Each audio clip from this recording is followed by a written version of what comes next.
Olá, que bom ter vocês conosco. Nós somos uma iado.geek, curadoria de notícias por Gordo Geek. Hoje é 31 de maio de 2025. Vamos mergulhar hoje na história fascinante da Lego. Sabe, começou numa pequena oficina de carpintaria lá na Dinamarca e virou esse gigante global dos brinquedos que a gente conhece. Temos aqui uma pilha de fontes, vídeos, artigos, notas sobre a história deles, os negócios, a comunidade de fãs que é enorme. A nossa missão aqui é tentar entender como esses bloquinhos de plástico, conquistaram o planeta todo. Exato, e vamos analisar, assim, os momentos mais importantes, as inovações que, mudaram tudo, sabe? As crises também, que quase acabaram com a empresa. E, claro, como é que a Lego consegue ser tão relevante ainda hoje, em plena era digital? Olha, uma história incrível de resiliência e, criatividade constante. Então, por onde a gente começa essa construção toda? As fontes indicam lá para 1932, com Ole Kirk Christiansen, um carpinteiro em Billund, na Dinamarca. Eram tempos difíceis, né? A Grande Depressão estava pegando forte, ele passou por dificuldades pessoais bem sérias, e aí, como uma saída, ele começou a fazer brinquedos de madeira. Daí que saiu aquele famoso pato de madeira da Lego. E o nome? Lego vem de onde? Ah, sim, o nome é ótimo. Vem da expressão dinamarquesa Leggot, quer dizer, brinque bem. Simples e direto ao ponto. E o interessante, que as fontes todas destacam, é que desde esse comecinho, assim, bem humilde, já existiu uma obsessão pela qualidade, sabe? Aquela história do pato é sensacional. Nossa, é demais, né? Dele fazer o filho, o Gottfried, refazer um lote inteiro de patos porque faltava só uma camadinha de verniz. Imagina. Pois é, isso não era só um detalhe, né? Era a filosofia da marca nascendo ali. E, olha, as dificuldades não pararam. Tiveram incêndios que destruíram a oficina mais de uma vez. Muita resiliência desde o começo mesmo. E depois da Segunda Guerra Mundial, o cenário mudou bastante, né? A madeira ficou mais escassa, o plástico começou a aparecer como um material promissor.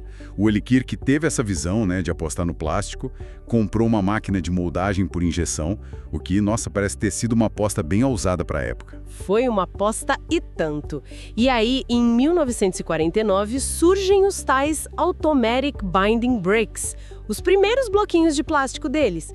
As fontes, elas indicam que foram inspirados, algumas dizem que, diretamente baseados nos blocos de uma empresa inglesa, a Kidcraft. Ah, essa história é meio controversa, né? Tem versões diferentes. A Lego só foi formalizar a compra dos direitos bem depois, lá nos anos 80, para resolver isso de vez. Mas assim, a verdadeira virada de chave, a inovação que definiu tudo para a Lego, veio um pouco depois, em 1958. Ah, sim, o famoso encaixe. Aquele design patenteado com os pinos redondinhos em cima e os tubos ocos por dentro. Como que isso mudou o jogo? Mudou tudo. Porque essa patente de 58 permitiu que o filho dele, o Gottfried, chamou de System in Play, o sistema de brincar. A ideia era genial.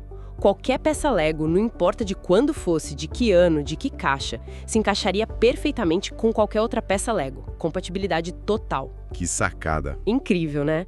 Isso não só, turbinou a criatividade das crianças, que podiam misturar tudo, como criou um ecossistema onde comprar mais blocos sempre fazia sentido. Uma estratégia de negócio brilhante. E com o Gottfried assumindo o comando, né? Depois que um outro incêndio destruiu o estoque de madeira em 1960, a decisão foi radical, pelo que li. Foco total no plástico. Exatamente. Adeus madeira, olá plástico.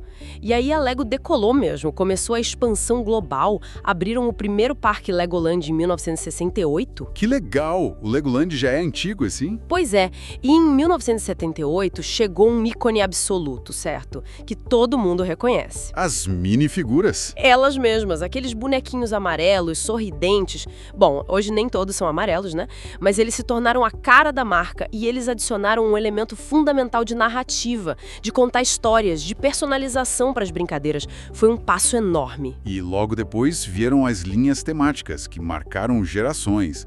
Castelo, espaço, a linha cidade, que depois virou o City.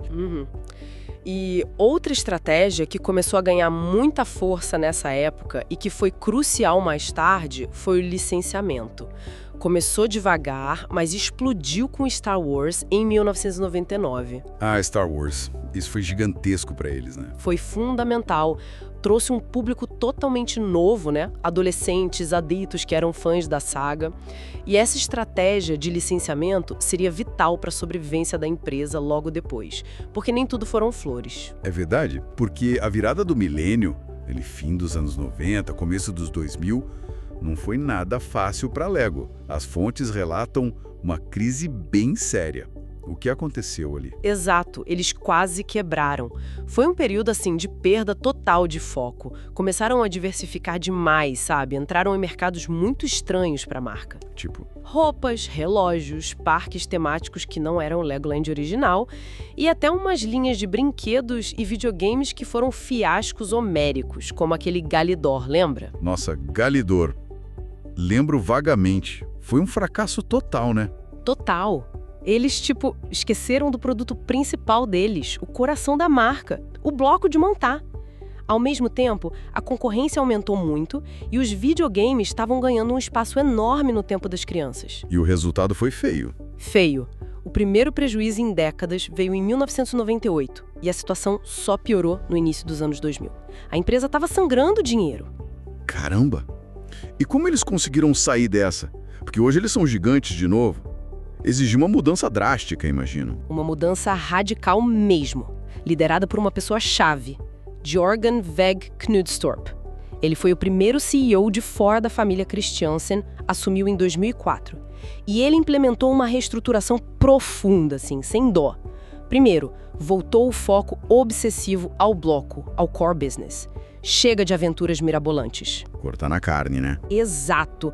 Cortou custos agressivamente, vendeu ativos que não eram essenciais, inclusive os parques Legoland, embora depois tenham recomprado uma participação maior neles. E, muito importante, ele reconheceu o valor estratégico de um grupo que a Lego meio que ignorava antes, os fãs adultos.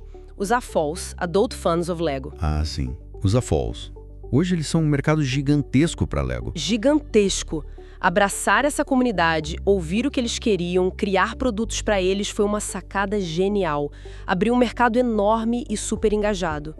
Combinando isso com licenciamentos de sucesso como Star Wars, que continuou forte, Harry Potter, super-heróis, e inovação relevante, como o filme Uma Aventura Lego, de 2014. Que foi um sucesso estrondoso. Ninguém esperava aquilo. Ninguém. Foi um fenômeno cultural e de marketing. Tudo isso junto reinventou a empresa. Eles voltaram às raízes, mas de um jeito moderno e conectado com os fãs. E essa reinvenção nos traz aos dias de hoje, né? A Lego não só sobreviveu, como é hoje a maior empresa de brinquedos do mundo em receita. As fontes mostram receita recorde em 2024, passando a marca dos 10 bilhões de dólares. É impressionante. É impressionante mesmo. E boa parte disso, olha só que interessante, vem justamente do público adulto, com aqueles sets enormes, super complexos, que são quase peças de decoração. A Millennium Falcon e o CS, o Coliseu, as linhas Architecture, Icons. E a plataforma Lego Ideias, que é genial, onde os próprios fãs propõem ideias de set, votam e os mais populares podem virar produtos reais. Exatamente. É a Lego ouvindo e co-criando com sua comunidade. Eles provaram que o brinquedo físico, o brincar com as mãos, ainda tem muita força mesmo na era digital. Mas olhando para o futuro, os desafios não são pequenos, né? De jeito nenhum. O cenário é complexo. A pressão por sustentabilidade, por exemplo, é enorme. A meta deles de substituir o plástico ABS, aquele plástico super durável e com encaixe perfeito. Que é a marca registrada deles. Isso. Substituir por materiais mais sustentáveis até 2030 é um desafio técnico e de produção gigantesco. Eles já estão testando coisas, mas encontrar um material com as mesmas propriedades é difícil. E tem a integração do físico com o digital, né? Que eles já tentaram antes e nem sempre deu certo. Agora parece que estão encontrando caminhos melhores, com aplicativos que interagem com sets, jogos mais alinhados à marca, mas é uma linha tênue, né? Como integrar sem perder a essência do bloco físico? Além disso, tem a necessidade constante de se manter relevante culturalmente, de acompanhar as tendências, a concorrência que não para, seja de outras marcas de blocos ou de outras formas de entretenimento. E a questão da inclusão e diversidade, que é cada vez mais importante. como representar melhor o mundo nos seus produtos nas minifiguras. Exatamente. São muitos pratos para equilibrar ao mesmo tempo. O que nos deixa com uma questão interessante para pensar, né? Como que uma empresa tão ligada à tradição, ao bloco físico de plástico, vai conseguir navegar nesse futuro que exige ao mesmo tempo inovação digital constante e uma pegada ambiental muito mais leve? É o grande desafio deles para os próximos anos, sem dúvida. Manter a magia do bloco enquanto se adapta ao mundo em transformação radical.